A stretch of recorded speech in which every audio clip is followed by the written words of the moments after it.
hay-adda wadooyinka Somaliland ayaa ku howlan dayactirka wadooyinka dayacan ee marka aad dhex marayso faras magaalada ama wadooyinka halbowlaha ee caasimadda magaalada Hargeisa oo arkayso inuu dayac badani ka muuqdo iyagoo hagaajinayo isku dayay inay hagaajiyaan halkani waa buundada labaad ee caasimadda magaalada Hargeisa ee isku xidha caasimadda waxa ku fogan ama hagaajinaya shaqaalaha hay-adda wadooyinka Somaliland sida ay u nadiifin lahaayeen iyagoo ka nadiifinaya ciid buux dhaafisay hareeraha wadooyinka hasaatee waxa aad moodaa inay gabtay dawladii hoose ee caasimadda magaalada Hargeisa oo ahaa kuwa loo igmaday inay ka shaqeeyaan wadooyinka iyo bilicda magaalada Hargeisa sidii ay u dayactiri lahaayeen hay-adda wadooyinka Somaliland ayaa hadda oo duhura ku fogan sidii ay u hagaajin lahaayeen bulshadoodana u raali gelin lahaayeen haddaba maruu TV-ga Ariel wax ka weydiiyay shaqaalaha hay-adda dawladda ee markaasi hagaajinayay ama ciida ka gurayay ayaa waxa uu ka weydiiyay waxayna yiraahdeen nagoo ka socnaa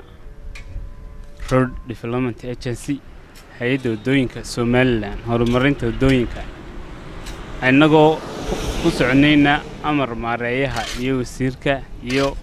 howlwadeennada guud ee hay'adda wadooyinka ayaa maanta waxaan halkan ka sameynay Axmed ka dulqaadis Biriishka dushiisa nadiifinka leernas waxa loo yaqaano sida ogeed ona markii koobaad ahayn oo badanaaba sameyn jirnay markay roobabku da'aan nimankan ciidan Biriishka fooshay ay hagaajinayaan ay ka shaqeynayaan si aanu Biriishka ciid u soo fuulin weegeena kolba sidan oo kala loo galaa